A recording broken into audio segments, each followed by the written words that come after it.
मित्रों, मैं 2-3 विषय आपके सामने, आपके माध्यम से देशवासियों के सामने, स्पेसिफिक स्टूडेंट्स और उनके अभिभावकों के सामने रखना चाहता हूं। हमारी सर्वोपरि प्राथमिकता है छात्रों की भविष्य, उनकी परिश्रम के प्रति संवेदनशीलता सरकार की सदैव है। 3 मई को एग्जामिनेशन हुई, 7 मई तक एनटीए की ग्रीवेंस रिड्यूसल सिस्टम पे कहीं से आपत्ति आई। गेस्ट पेपर में ऐसे कुछ प्रश्न आए हैं जो इस बार की क्वेश्चन सेट्स में था। तुरंत ही हम लोगों की वहाँ चर्चा हुई। एनटीए ने और सरकार ने, education department, higher education department ने तुरंत उसको प्रारंभिक थोड़ा इंक्वायरी किया, एजेंसियों को दे दिया, भारत सरकार की एजेंसियों को दे दिया। भारत सरकार एजेंसी संबंधित 2-3 राज्यों के साथ जुड़ा हुआ विषय था। प्रथम दृष्टया में राज्यों की एजेंसियों से संपर्क किया और 12 तारीख तक, यानी 8 को सुबह प्रक्रिया एक प्रकार से 7 रात को शुरू हुई, 8 को ही शुरू हुई।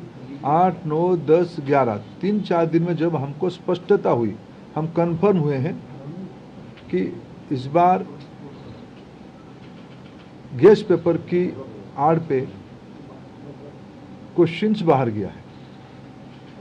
हम 12 तारीख को छात्रों के हितों में, हम नहीं चाहते थे कोई गलत कैंडिडेट एजुकेशन माफियाओं के षड्यंत्र से कोई भी सही छात्र की अधिकार वंचित हो जाए। इसीलिए हम बड़ी जिम्मेवारी के साथ, हमने कहा था हम जीरो टॉलरेंस की अप्रोच में चलते हैं।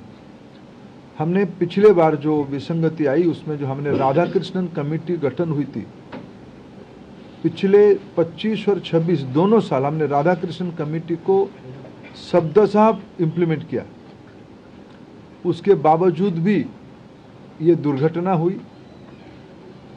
इसलिए हमने पहला हमारे निर्णय हुआ कि हम परीक्षा को इस बार रद्द करते हैं। हमने 12 तारीख को परीक्षा को रद्द किया। स्वाभाविक देश में और विशेष करके स्टूडेंट्स में उसको लेके 2 प्रकार के मत आए। हम दोनों प्रकार के मतों को स्वीकार करते हैं। हम अपना दायित्व उसको मानते हैं, उसको कैसे समाधान की रास्ता निकालें।